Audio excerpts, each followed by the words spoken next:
Well, hello everyone, and welcome to the very second showcase in this little mini-series of mine.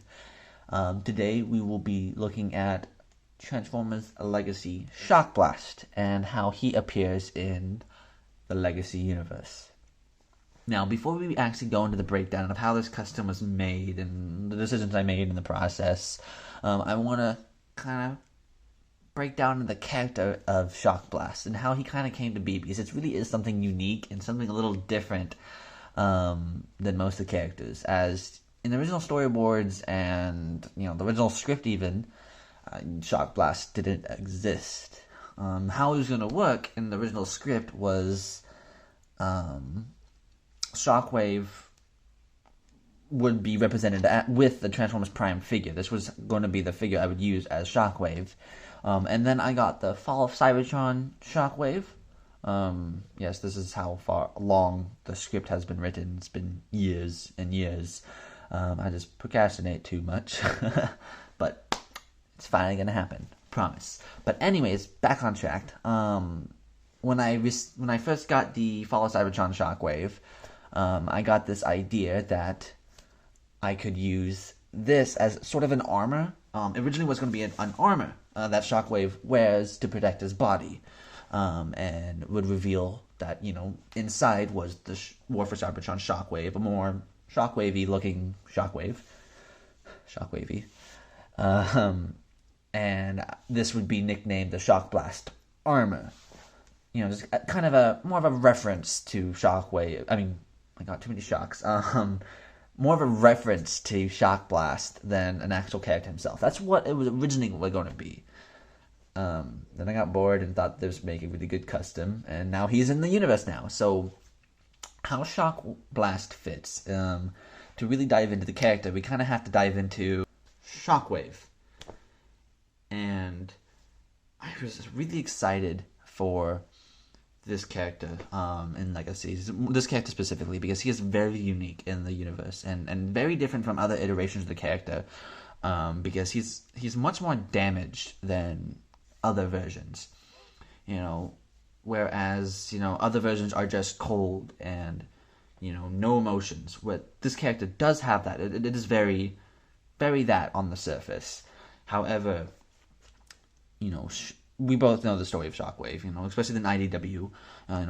He was ripped apart, changed. His whole body was just mutilated and changed and transformed into this purple Cyclops we know. And basically, he has no emotions on the outside, and he can't convey his emotions, but inside he's this very damaged, sour individual who's been through so much torment.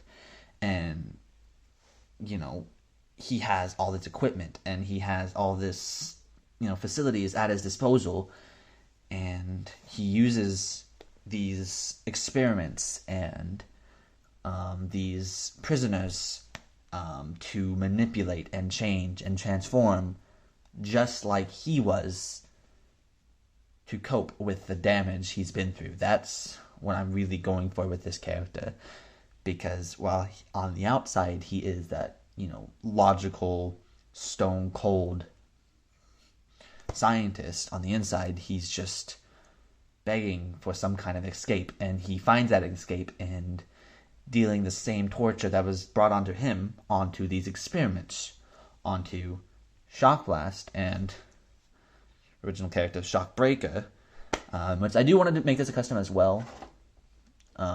Maybe add some blue, Anyways, back on track. So these experiments, these Shockblast, this Shockbreaker, they're made in his image because they're his cope mechanism. That's how he escapes his torment. He puts that torment on others. So once upon a time, Shockblast and Shockbreaker were just normal Cybertronians, whether Autobot or Decepticon. They don't even know. They don't even know who they were. All they know is that they were made in the image of Shockwave. Very different than other iterations of the character, I know, but I really wanted to bring something unique to Shockblast and Shockwave, And I thought this was a really, really good story idea I could really invest in. And I really hope you like how it turns out. Okay, so now on to the actual custom itself. Just want to start by saying he does not transform. I did take that ability away from him. Mainly because of these two right here. But let's be real here. He didn't really transform to begin with. His Cybertronian tank was a bit far-fetched. It's more like, let me just squat and point my gun forward. Anyways, as you notice, these towers right here are not how they're supposed to be. I was inspired by this picture that had these purple towers with these yellow glowing bits of this picture of Shockblast I was using. It was like the comic book version or something, obviously from Transformers Energon. And if you don't know who Shockblast is, obviously he's the character from Transformers Energon because they didn't have the IP to the name Shockwave. They had to be replaced with Shockblast because, like they said, they didn't have the rights to the name. You know, most Transformers fans know, but if you didn't, that's where Shockblast came from. He's from Transformers Energon. If you haven't seen it, you're not really missing out. Just kidding. Anyways, but yeah, so if we turn around and see how I actually attached it, I just use, it's called green stuff. Not the most professional looking back, I know, but I hot glued it. That didn't work. I added more hot glue. I tried super glue. It just had trouble staying. So I used stuff called green stuff, and it's basically the stuff you mix together. It kind of makes this concrete rock thing, and that was enough to keep this in place. And now it's not going anywhere. That's most of the modding I did. The other big part that I changed is if we look at the gun, there's a couple different things. Obviously, I added the 4 prongs because this is... If we look at the gun here, you notice I added 4... Well, these 2 are the normal ones. These were already added. But I took the ones from the back and glued them on to the bottom because Shockblast has 4 prongs sticking out from his cannon. They're more of a T-shape. They're more straight and larger. But I thought this would be a more stylized inspiration from that, Another thing from the Transformers Prime, the original toy had was this big, ugly button that was terrible. It was a terrible design. I hated it. I hated it. It was dumb looking. So I chopped that off. I got rid of it, dug it out. It's gone. And I just used the same green stuff and just filled it in and tried to smooth it out as much as possible. And from most angles, it looks okay. Obviously, some angles it's a little bumpy, but I think it looks pretty good. I also glued this in place because as an animator, spinning gun was not cool. It kept moving and bumping during my test shots, and I hated it. So yeah, it's glued. I did paint the tip of the barrel green, just because obviously I'm going for more of a green aesthetic with Shockblast. Let me see. The only other real customizing I did when it comes to actual figure itself was the shoulder pads. I kept this shoulder pad because Shockblast does have, his cannon arm is much larger and has a much larger shoulder pad. So I kept this side, painted this green, this military green, and then on this side I just chopped off this part and then sanded down the joint that kept it in place, and I think it looks pretty good. It's a lot more streamlined than I was expecting it to look, and I'm really glad how it looks. Overall, I'm really happy with this guy. As far for the colors, I don't think there's a single purple on this guy that wasn't repainted, just because how messy the other paints were, and I kept making mistakes, and it was a little sloppy. So I said, frick it, and just painted all the other parts first, and then went over in a purple that really matches the original purple very well. And I think he looks super clean. I really enjoy how he looks. I got this purple, for the majority of the figure. Really nice purple. I got this really light neon, almost green for the chest, and the prongs. and as well as these little bits on the leg.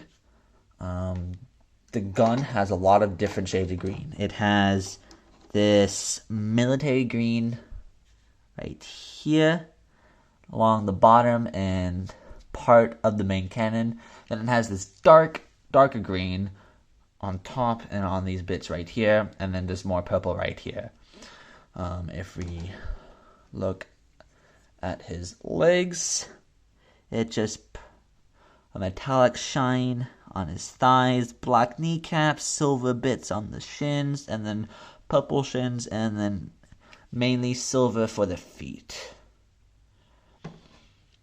And as for this arm, it's just kind of a dark metal gray for the inner arm,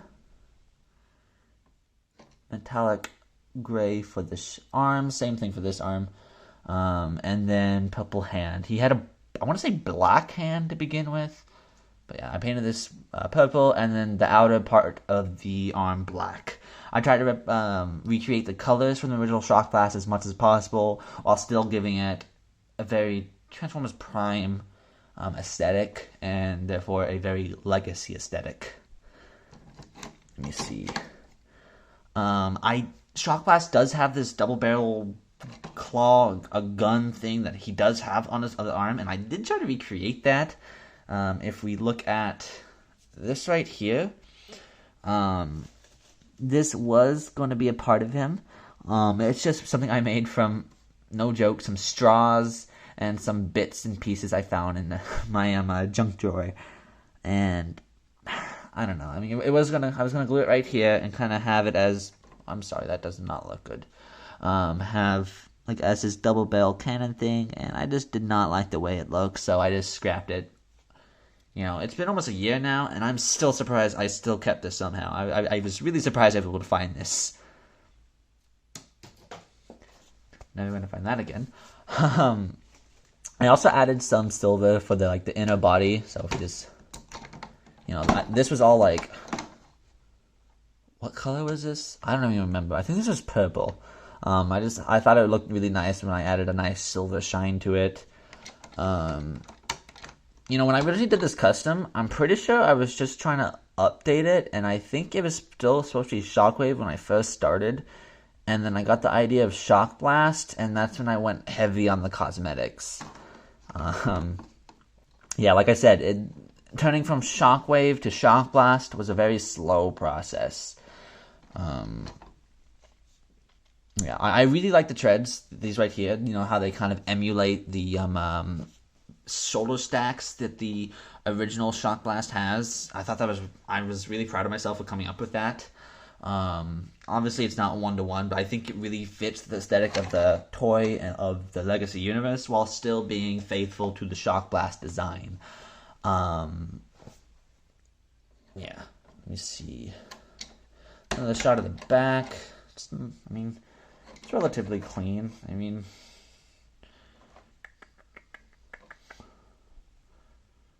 It's nothing exciting. This definitely is one of my favorite customs. It was one of my first ones that I really made heavy changes to the actual toy itself, with the cannon and the shoulder and the backpack.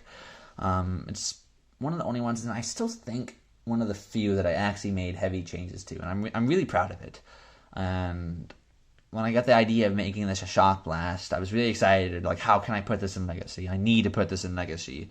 Because, I grew up on the Unicron trilogy, and so having a character like this is just really cool, and I really can't wait to show him off in the universe. And he does appear in Season 1 of Legacy. That's all I will say. I will not give too many details about his character, about his story that I have already given. But yeah, I think that's pretty much everything. Like I said, there's not an alt mode to go to because, like I said, I took that away from him, so he's pretty much a monoformer. But yeah, let me know what you think in the comments. I would really love to know your feedback. Before we go, I guess we should do a vote on the next one. JK, you're getting... JK, next one is going to be Misfire. You don't get a choice. I'm choosing Misfire. Yeah, unless you want this guy right here. The Decepticon Auto Trooper. I mean, if you really want that one, let me know in the comments. But most likely you're going to get Misfire next. I know I'm running a very, very professional operation here. Before I go, I just want to say I'm sorry that animation is really slow right now. Like I said, I don't have a laptop. I am waiting very patiently. Very patiently. I should have a computer by the 24th. It's a really beast of a computer. I'm super excited. And as soon as I get it, you can bet I'm going to be downloading my stop motion software and going freaking ham on both Damnation and Legacy. I want them both to be out, at least Legacy Episode 1 out by the end of the year. I really can't wait to tell these stories with you guys. Thank you for being patient with me, and I really hope you are liking the content so far. And I hope you like this custom showcase. And yeah, let me know what you think in the comments. Peace. Also, let me know what my outro should be, because I get so awkward at the end, and I need a good outro. So help me out with that, please. Okay, later.